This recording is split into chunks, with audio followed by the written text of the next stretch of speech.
은퇴 이후의 노후 준비로 부동산 생각하시는 분들 많으시죠? 오늘 대표님께서 부동산 연금 실전 투자 전략 세우신다고 하는데요. 이슈 진단 만나보시죠.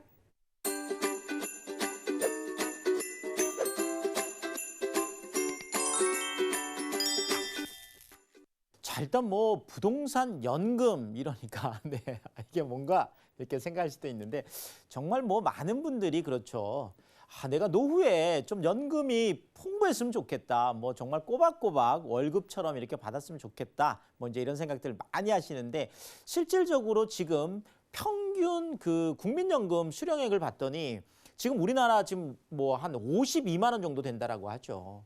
야, 정말 뭐 한 달에 52만 원 정말 내 생활하기 이제 너무나 어려운 금액인데요. 자, 그러다 보니까 뭐 국민연금이라든지 개인연금이라든지 이런 것도 준비를 하지만 내가 그래도 좀 이렇게 좀 풍부한 노후, 그러니까 그래도 내가 직장 생활 할 때처럼 그렇게 좀 노후를 준비한다라고 한다면 당연히 정말 부동산을 통해서 정말 월급처럼 연금처럼 꼬박꼬박 나올 수 있는 이런 것들 누구의 로망인데 그냥 뭐 가만히 있다고 이게 준비되는 거 아니거든요. 그러다 보니까 내가 어떻게 하면 스텝 바이 스텝 한 걸음 한 걸음 내가 준비할 수 있을지 이런 부분들을 오늘 한번 실전 투자 전략으로 짜보도록 하겠습니다. 자, 일단 연금이 뭐 부동산 연금이 왜 필요한지 뭐 다 아시겠지만 그래도 한 번 더 우리가 좀 이렇게 상기시킨다라고 할까요? 한번 말씀을 드리면은 자, 일단 뭐 내년 2020년 뭐 계속 지금 뭐 베이비부머 세대에 대한 얘기는 뭐 계속 나오고 있죠. 보통 우리가 1955년생부터 이제 63년생까지를 얘기하는데 뭐 엄청난 정말 많은 분들이 이 시대에 태어났죠. 그런데 지금 이때 엄청나게 많이 태어난 분들이 이제 당장 내년부터 그러니까 지금 1955년생 2020년이 되면 만 65세가 되거든요. 자, 그러면 2021년이 되면 또 1956년생, 1957년생, 58년생, 59년생 계속 지금 그 베이비부머 세대들이 계속 이제 은퇴를 하면서 진짜 뭐 이제 은퇴라는 이야기, 이제 뭐 노년이라는 이야기, 뭐 연금이라는 이야기 이런 것들이 먼 이야기가 아니라 지금 당장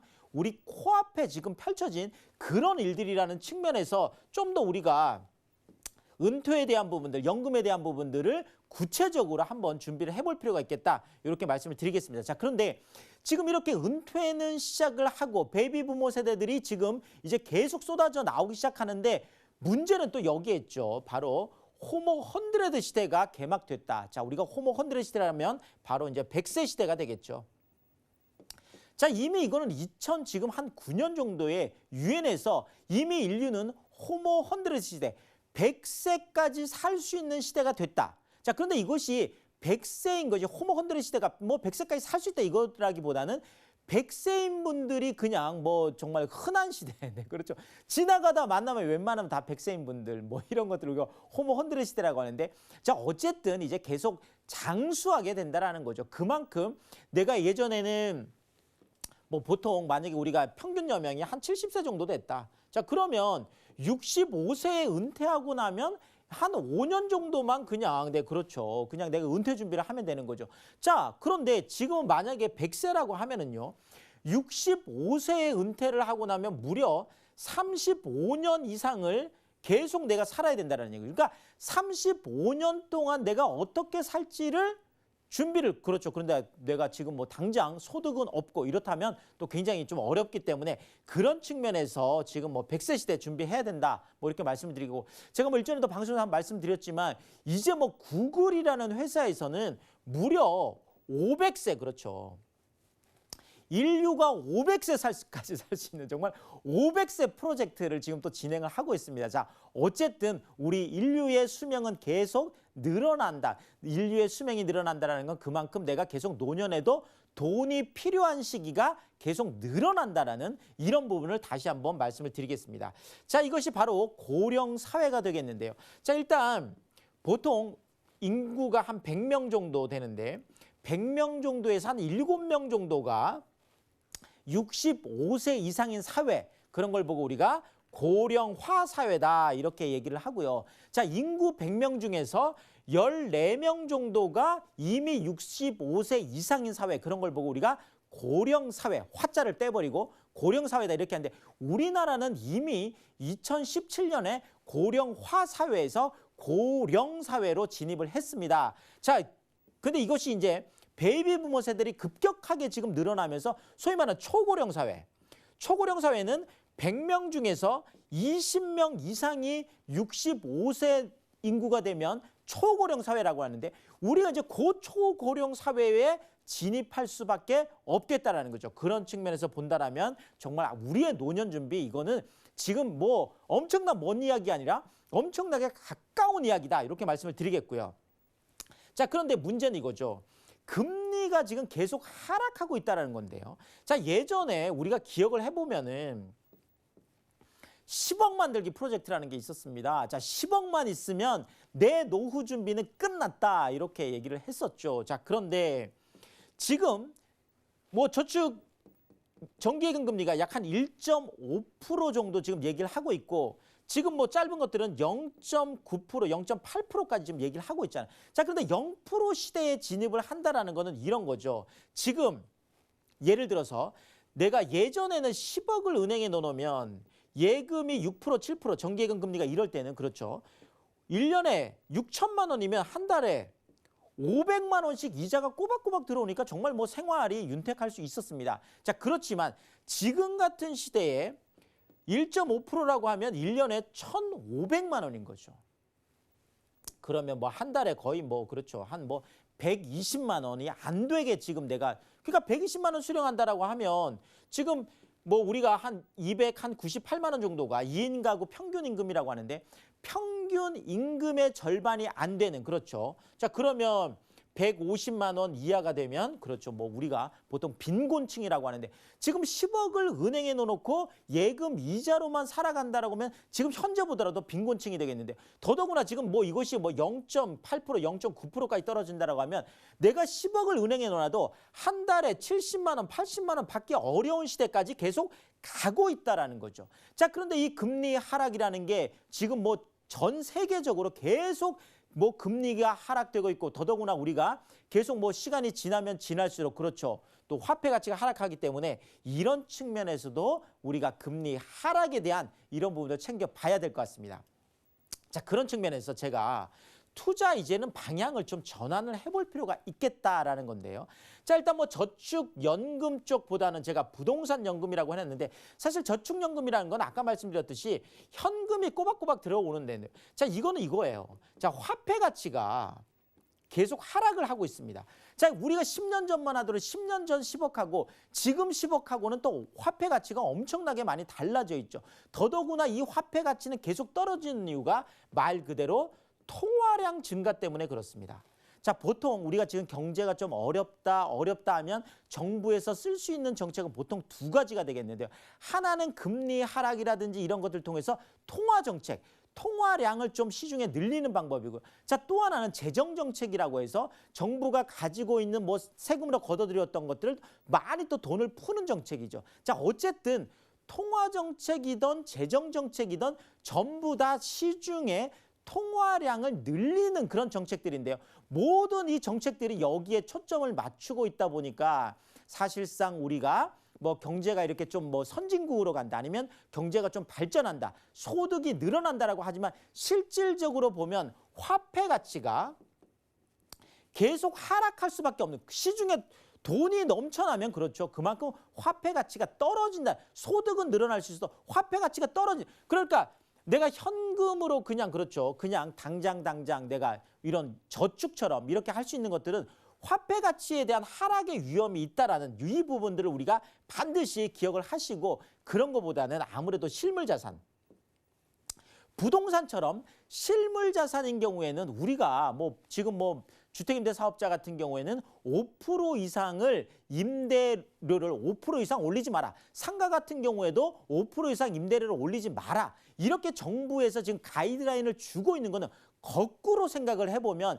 지금까지 주택의 임대료 월세라든지 상가의 월세라든지 부동산의 월세가 계속 연간 5% 이상 올라왔기 때문에 5% 이상 올리지 마라고 하는 거거든요. 자, 이런 측면에서 본다라면 우리가 실물 자산인 부동산을 갖고 있다라는 거는 계속 인플레이션 이상, 물가 상승률 이상으로 계속 소득이 올라간다는 오히려 거꾸로 생각해 볼 수 있다는 거죠. 자, 그런 측면에서 본다라면 아무래도 그냥 저축 같은 이런 현금 쪽보다는 아무래도 실물 자산 쪽으로 해서 인플레이션 해지, 인플레이션에 대한 위험으로부터 보호해 줄 수 있는, 그렇죠. 더더구나 뭐 부동산은 계속 그 가치까지 올라가잖아요. 월세만 올라가는 게 아니라 이런 측면에서 제가 부동산 연금 쪽으로 좀 갈아타는 이런 부분을 좀 말씀드리고 싶고요. 자, 또 하나가 우리가 노동소득. 자, 뭐 계속 일할 수 없습니다. 내가 뭐 70세, 80세까지 그렇죠. 일할 수 없거든. 자, 그렇다면 이런 노동소득보다는 오히려 자본소득.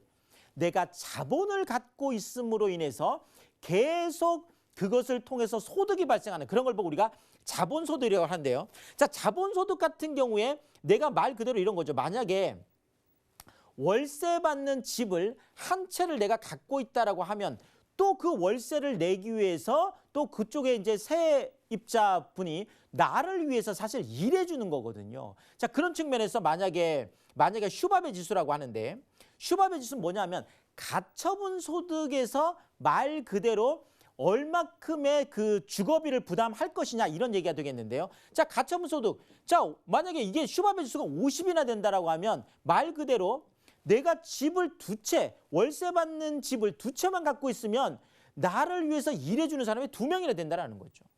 자, 이렇게 내가 노동소득이 떨어졌을 때는 오히려 자본을 갖고 있음으로 해서 소득이 발생하는 이런 방법도 좀 전환적으로 생각해 볼 필요가 있다는 거죠. 자, 또 하나는 차익보다는 현금 흐름에 집중하라 이렇게 제가 얘기했는데, 자, 지금까지 부동산 투자 전부 다 차익만 남기는 쪽으로 투자를 해왔었습니다. 자, 그렇지만 지금은 말 그대로 지금 양도세 중과 때문에 내가 차익을 남긴다고 하더라도 지금 뭐 내가 2주택인 경우에는 최고세율 42%에다가 10% 더하면 52%, 여기에다가 또 5.2% 지방세까지 하면 뭐 57.2%, 또 3주택인 경우에는 42%에다가 20% 더하면 62%에다가 지방세 6.2%까지 하면 68.2%, 뭐 어쨌든 60%, 70%에 가까운 그런 양도세를 낼 수도 있기 때문에 자, 차익만 남기는 쪽으로 투자해서는 조금 내가 노후 준비는 또 어렵다는 이런 부분들 좀 체크를 해드리겠습니다. 자, 그렇다면 이 부동산 연금이라는 게 뭘까요? 쉽게 말씀드리면 정말 내가 그냥 건물주로 내 노년을 준비한다 이렇게 쉽게 말씀을 드릴 수가 있겠습니다. 자, 뭐 최근에 이런 얘기들이 있죠. 자식보다 건물주가 낫다 뭐 이런 얘기들 많이 하시는데, 자, 내 자식 세대들이 뭐 갑자기 불효자가 된 게 아니에요. 그렇죠. 내 자식 세대들은 어떻게 보면 우리 세대보다 훨씬 더 살아가기가 힘든 시대이기 때문에 내가 내 자식에게 노후를 기댈 수 없다라는 거죠. 자, 그런 측면에서 드리는 말씀이 되겠고요. 자, 또 하나는 자, 당장 내가 막 건물주가 된다라고 해서 강남에 있는 30억, 50억짜리 당장 할 수 없잖아요. 그런 거보다는 내가 뭐 강남에 있는 조그만한 소형 오피스텔 하나라도 이렇게 천천히 스텝 바이 스텝으로 준비를 해보는 거, 이런 부분들을 좀 추천드리고 싶고요. 자, 또 하나가 수익률. 너무 우리가 수익률만 따지다 보면 사실 공실이 많이 나는 쪽에 또 투자를 하는 경우가 있습니다. 너무 고수익에만 집중하다 보면. 그런데 자, 그런 측면에서 제가 늘 말씀드리는 거는 너무 수익률 높은 거 이런 거 쫓아다니는 것보다는 좀 안전성, 그러니까 공실 걱정 없이 투자할 수 있는 이런 쪽으로 제가 늘 강조를 드리고 있는데, 특히나 노년에는 정말 안전한 게 우리가 뭐 부동산 투자도 정말 연금처럼 꼬박꼬박 나올 수 있다는 거는 그만큼 공실 걱정 없이 투자할 수 있는 것을 골라내야 된다는 거거든요. 자, 그런 측면에서 제가 말씀을 드리는 겁니다. 자, 그렇다면 어떻게 시작을 할 수 있을지 살펴보면은, 자, 일단 뭐 종잣돈을 마련을 하는 방법이 있겠죠. 그래서 내가 꼬박꼬박 지금까지 저축했던 것들을 부동산 연금 쪽으로 갈아타는 방법이 있겠고, 자, 또 하나는 다운사이징. 그렇죠. 내가 노년에는 너무 이렇게 넓은 집에 살면서 내가 주거비용, 그러니까 이제 자기 귀속비용이라고 하는데요. 내가 주거비용을 너무 많이 쓸 필요가 없거든요. 그런 측면에서는 내 집을 만약에 내가 40평대 있다면 뭐 30평대나 20평대로 가면서 거기에서 남는 돈을 가지고 다운사이징하는 방법으로 또 내가 그 투자를 하는 방법이 있겠죠. 자, 또 하나는 전세 레버리지 이펙트를 활용하는 방법이고. 자, 우리나라는 이제 전세 제도라는 게 있습니다. 지금 당장 월세를 안 받아도 되는, 그러니까 노후 준비를 하고 계신 분이라면 지금 당장은 내가 월세를 안 받더라도 우선은 전세라는 제도를 통해서 지금 뭐 서울 중심권 쪽에, 강남권 쪽에 뭐 예를 들어서 한 2, 3천만 원 정도로 처음 시작을 해놓고 나중에 천천히 뭐 월세로 바꿔가는 방법이 있겠죠. 더더구나 우리나라는 반전세라는 것도 있잖아요. 그러니까 이렇게 조금씩 바꿔가는 이런 방법으로 투자라는 거 제가 말씀을 드리겠습니다. 자, 그러면 어디에 투자할지, 그렇죠. 뭐 정말 가장 중요한 부분이 되겠습니다. 그래서 늘 말씀드립니다. 요 세 가지만 기억을 하시면 되겠는데, 자, 서울 중심권 쪽에 투자해라. 아무리 강조해도 지나치지 않습니다. 그렇죠. 강남 뭐 3구 같은데, 또 더더구나 뭐 종로라든지 뭐 영등포 이렇게 3대도심, 7대 광역 중심, 뭐 잠실, 용산 이렇게 말씀 늘 드리죠. 자, 여기에다가 개발 호재들이 쏟아지는 곳, 지금 현재만 좋은 곳이 아니라 앞으로 5년 후에, 앞으로 10년 후에 훨씬 더 좋아질 수 있는 곳에 투자라는 거고요. 자, 또 하나가 아무래도 우리가 수익성 부동산들은 역세권 쪽에, 서울 중심권 역세권 쪽에, 개발 호재가 쏟아지는 역세권 쪽에 이렇게 투자했을 때 정말 공실 걱정 없이 안전하게 투자할 수 있어서 정말 연금 같은 부동산으로 자리매김할 수 있다. 이렇게 정리해 드리겠습니다. 유재성 대표님의 무료 세미나 소식입니다. 매주 수요일과 토요일에 진행되는 세미나에 자세한 일정과 장소 또 예약 문의는 02-3153-2668번으로 연락 주시기 바랍니다. 부동산 올인원 시청자 참여 방법입니다. 02-3153-2668번으로 전화 주시거나 013-3366-0110번으로 상담 원하시는 내용을 문자로 남겨주시기 바랍니다. 방송이 끝난 후에는 서울경제TV 홈페이지와 네이버 TV의 센TV 부동산 사람들을 통해 시청자 참여가 가능합니다.